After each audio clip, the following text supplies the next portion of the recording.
Good morning, everyone, and welcome back. If you're new to our channel, welcome, and I hope you enjoy this video and maybe get a little insight information out of it. So let's start. This is Tarot Talk.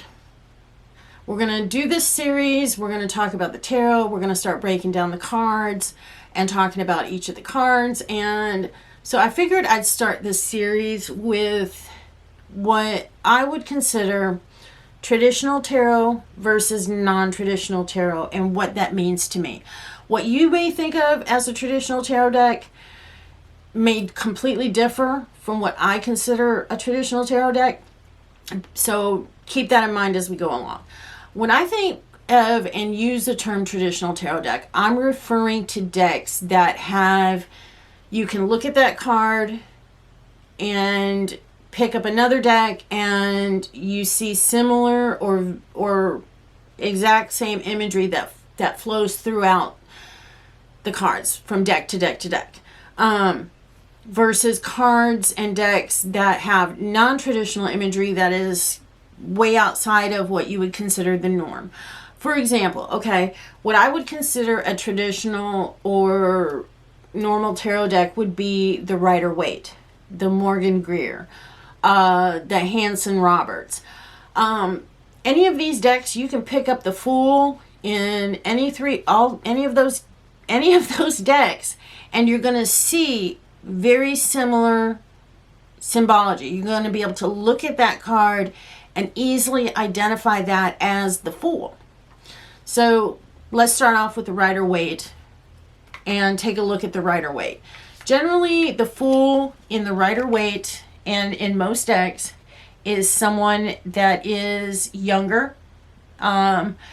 He is generally standing on a mountaintop or the edge of a cliff. He's about to embark forward on his journey. He's got his trusty best friend with him, and he seems to have a feel of not to have a care in the world. Now, as much as I hate Miss Cleo's deck, you can still see the traditional imagery. Even though it is Egyptian, you still have the youth. You still have him on the edge of the cliff. You still have him companioned by his best friend. Again, I hate this deck, but it is and does contain very, very traditional symbology. So, now, when we get somewhere, we have some decks that are kind of in the middle, and one of those is the Marchetti Tarot that I'm about to show you. We still have the youth. We still have him companioned. We still have him looking off into his future, into the great beyond, into the abyss. However, in this deck, the Fool has a feeling of being a little bit older. He doesn't seem to have that youth that you would feel and see in a more traditional deck.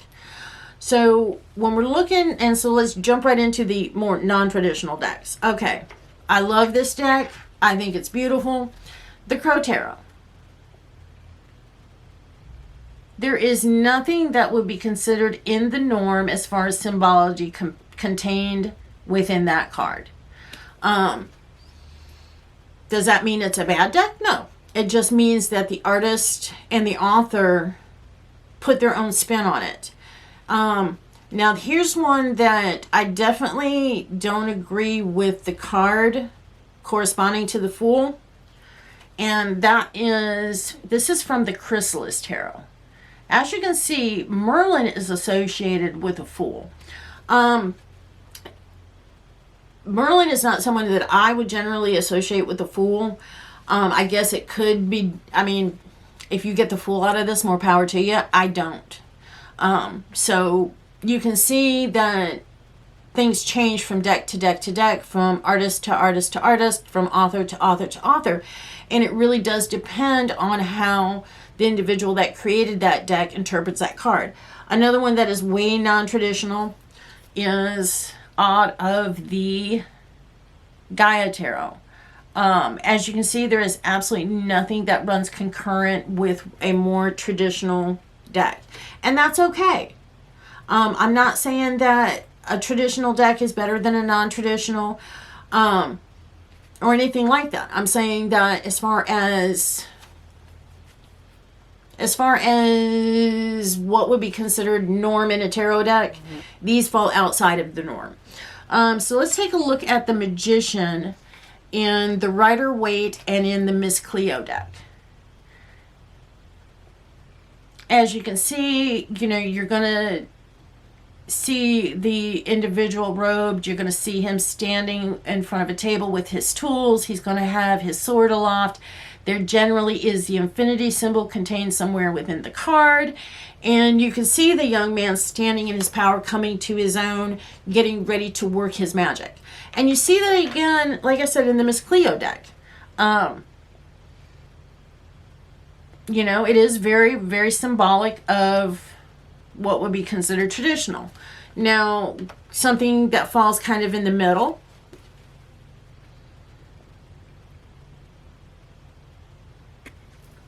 And then 3 that are very much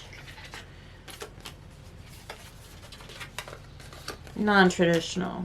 I'm going to have to do these 2 at a time. I'm going to do the Crow and then the Chrysalis. If I can do this. The Crow and then the Chrysalis. And then again with the Gaia. Why is this not? There we go. Now for this card, I generally would not consider basically what I would, it looks like a toddler, to be associated with the Magician on any level. I think it's a beautiful card. It's a little, like for me personally, I don't get the Magician off of this card. I just don't. Doesn't mean it's good, bad, no. Again, it's entirely up to you and what deck speaks to you, what deck vibes to you, and what you get off of that card. And the last one we're going to look at is the High Priestess, because I don't want to have to go through all of these cards, but you get the general idea of what I'm looking at here. Okay, we have the woman. She's sitting in her power. She's quiet and stoic. She generally has the moon or the crescent moon associated with her. We see that again in Miss Cleo's deck.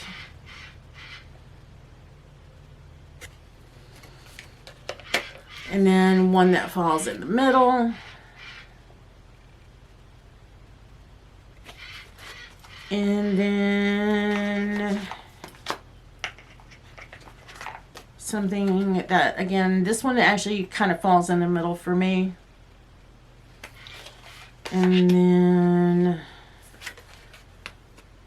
now this card, even though it doesn't necessarily contain the sitting side by side, you look at the two and you don't see much of a comparison between the two of them. You can still, with this card, still get a feel of the High Priestess off of it.